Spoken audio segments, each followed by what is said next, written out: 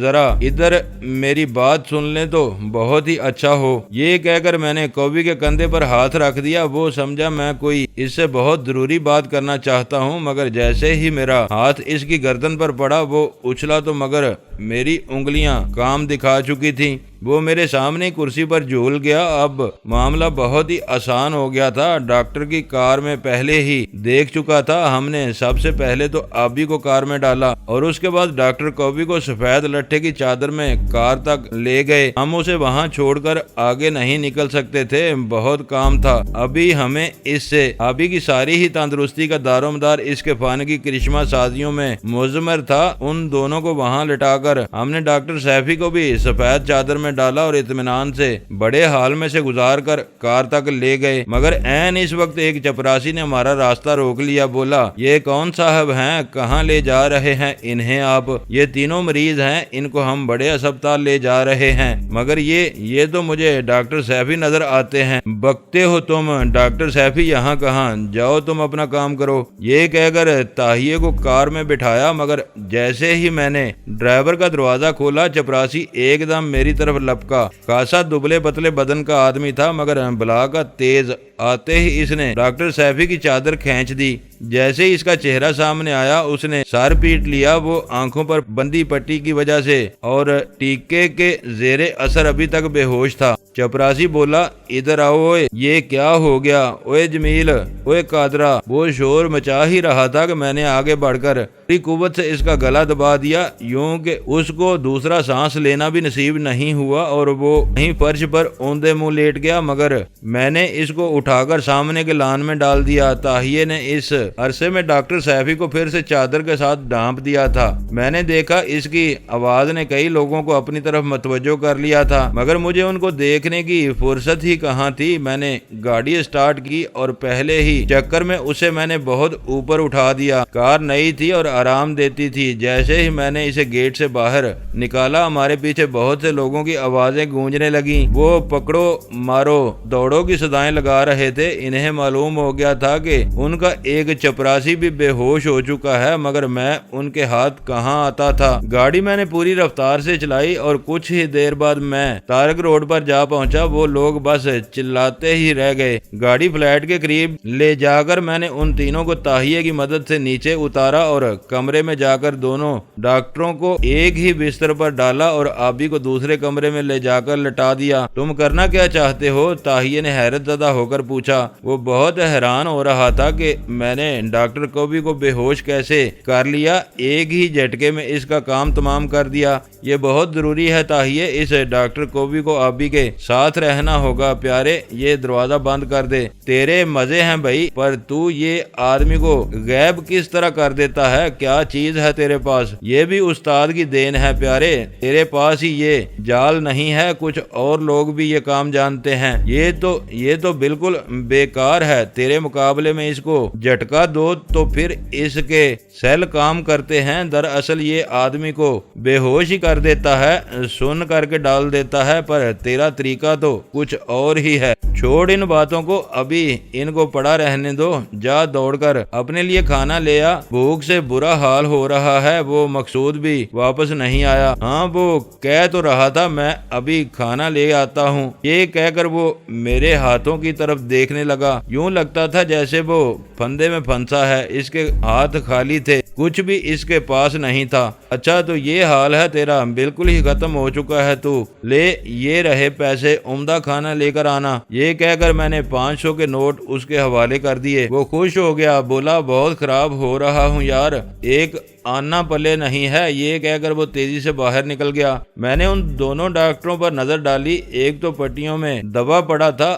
آنکھیں اس کی نکال لی گئی تھیں، یوں کہ کوئی بھی شخص اس کو وہ روشنی اسے واپس نہیں دلا سکتا تھا۔ ڈاکٹر کو بھی اپنی جگہ ٹھیک ہی لگ رہا تھا، ایک ذرا اس کا رنگ بدلا ہوا تھا، ورنہ وہ تندرست نظر آتا تھا۔ ان کو ایک ہی جگہ دیکھ کر میں قدرت کے کاموں میں اپنے دخل کا حساب لگاتا رہا۔ وہ اس لالچ میں کلینک آیا تھا کہ شاید کوئی نیا کیس مل جائے، وہ ان کا آئی اسپیشلسٹ تھا، مگر وہ خود اس روشنی سے محروم ہو گیا جو اسے ابھی تک لے گئی، جو اسے اتنے بڑے جرم پر آمادہ کرتی رہی۔ اسے یقین نہیں تھا کہ کوئی اس کے ساتھ بھی وہی کر سکتا ہے جو اس نے آبی کے ساتھ کر دیا تھا، مگر قدرت کا تو ایک اپنا نظام ہے اور میں اس نظام میں محض ایک پردہ بن کر رہ گیا تھا۔ وہ سمجھتا تھا کہ وہ کسی ترکنی کے سائے میں جی رہا ہے جو اسے کوئی گزند نہیں پہنچنے دے گا، مگر اسے کیا معلوم کہ ہونی تو اس پر بھی بیت چکی ہے۔ ابھی تاہیہ کھانا لے کر واپس نہیں آیا تھا کہ مقصود اس فلیٹ پر بڑی ہی نازک سی دستک ابری۔ میں اپنی جگہ سے اچھل گیا تھا۔ وہ دستک دینے والا کون ہو سکتا ہے؟ 2 ہی تو کمرے تھے اس فلیٹ میں، تیسرا ڈرائنگ روم، اور ابھی مجھے یہ بھی معلوم کرنا تھا کہ مقصود کے ملنے والے کون لوگ ہیں۔ میں نے پستول سیدھے ہاتھ میں لے لیا اور دونوں کمروں کے دروازے باہر سے بند کر کے میں دروازے تک جا پہنچا۔ کون ہے؟ میں ہوں مقصود صاحب، کسی عورت کی آواز ابری۔ وہ آواز مجھے یہ احساس دلاتی تھی کہ عورت کوئی نیک سے کسی بہت ہی درست قسم کی ہوگی۔ یہی معلوم ہوتا تھا کہ مجھے، اور وہ سمجھی کے اندر مقصود براجمان تھا۔ میں نے دروازہ کھول دیا تو وہ عورت تیزی سے مجھے دیکھے بغیر اندر آ گئی۔ وہ قمیض شلوار پہنے ہوئے تھی اور مجھے یہ خیال گزرتا تھا کہ وہ ابھی نہا کر آئی ہے۔ جیسے ہی اس نے مجھے دیکھا وہ کچھ گڑبڑا سی گئی، بولی وہ مقصود صاحب کہاں ہیں؟ وہ تو یہاں نہیں ہیں، کیا کام ہے آپ کو ان سے؟ وہ مجھے پرسوں ملے تھے، کہہ رہے تھے کہ میں ان کے فلیٹ میں آ جاؤں۔ تو اس کا مطلب ہے کہ مقصود صاحب بھی آپ کے پیشنٹ ہیں؟ جی کیا مطلب؟ میں سمجھی نہیں۔ دراصل انہوں نے کہا تھا کہ میں ٹھیک 4 بجے یہاں پہنچ جاؤں، کوئی کام تھا انہیں مجھ سے، کہہ رہے تھے کہ گھر میں آئیں تو بتائیں گے، آپ سمجھتے ہیں نا۔ دراصل میں سمجھ چکا ہوں جناب، بالکل سمجھ چکا ہوں، اندر چلیے۔ مگر وہ تو یہاں نہیں ہے۔ تو کیا ہوا؟ میں تو یہاں ہی ہوں۔ ویسے بھی میں دراصل خود اداسی کا شکار ہو رہا ہوں، میں معافی چاہتی ہوں، مجھے اجازت دیں۔ وہ پیچھے مڑنے لگی تو میں نے اس کا راستہ روک لیا۔ بیٹھیں، کوئی حرج نہیں، مجھے بھی یہ اداسی لے ڈوبے گی، آئیے۔ یہ کہہ کر میں نے اس کے بازو پر ہاتھ ڈال دیا۔ وہ چلی تو صحیح، مگر یوں جیسے کوئی بے بس ہو کر چلتا ہے۔ نشست گاہ میں لے جا کر میں نے اسے صوفے میں دنسا دیا۔ آپ نے کبھی ٹاپو دیکھا ہوگا، وہ بالکل ویسی ہی نظر آتی تھی۔ میری بھی زندگی کیا عجیب زندگی تھی، میرے پیچھے بھی پانی تھا اور آگے بھی، اور ایسے میں میرے لیے بہت بڑی نعمت تھی۔ عمر اس کی یہی کوئی 22 سال ہوگی۔ میں نے کہا ہے نا کہ اس کی آواز یہ بتاتی تھی کہ وہ نک سک سے بہت درست ہوگی، مگر وہ کچھ زیادہ ہی شاداب اور زیادہ ہی گل بہار نظر آتی تھی۔ کیا پئیں گی آپ؟ ادھر فریج میں بوتلیں موجود ہیں۔ مجھے افسوس ہے کہ میں نے خواہ مخواہ آپ کو زحمت دی۔ دراصل مقصود صاحب سے یوں ہی میری ملاقات ہو گئی تھی، وہ بہت مصروف آدمی ہیں، اتا پتا وہ مجھے دے گئے تھے، بس اسی پر چلی آئی۔ اس میں شرمندہ ہونے کی کیا بات ہے؟ آدمی سے آدمی ملتا ہے نہ صحیح مقصود صاحب، میں جو حاضر ہوں، کوئی کام ہو تو بتائیں۔ جی بس کام تو کوئی بھی نہیں، کہا ہے نا کہ وہ شدید نفسیاتی الجھن کا شکار تھے، مجھ سے ہوٹل میں ملے تو بولے میں ان کے پاس آ جاؤں تو بہت ہی اچھا ہو۔ کہیں آپ بھی پولیس کی ملازم تو نہیں ہیں؟ جی یہ کیا کہہ رہے ہیں آپ؟ میں تو ان کو دیکھنے آئی ہوں، میرا پولیس سے کیا واسطہ؟ دوستو ویڈیو کو لائک ضرور کر دیا کریں۔ ISI پاک آرمی زندہ باد، پاکستان پائندہ باد۔ معزز ناظرین، اپنا خیال رکھیے گا اور اپنے اس چینل کا بھی شکریہ۔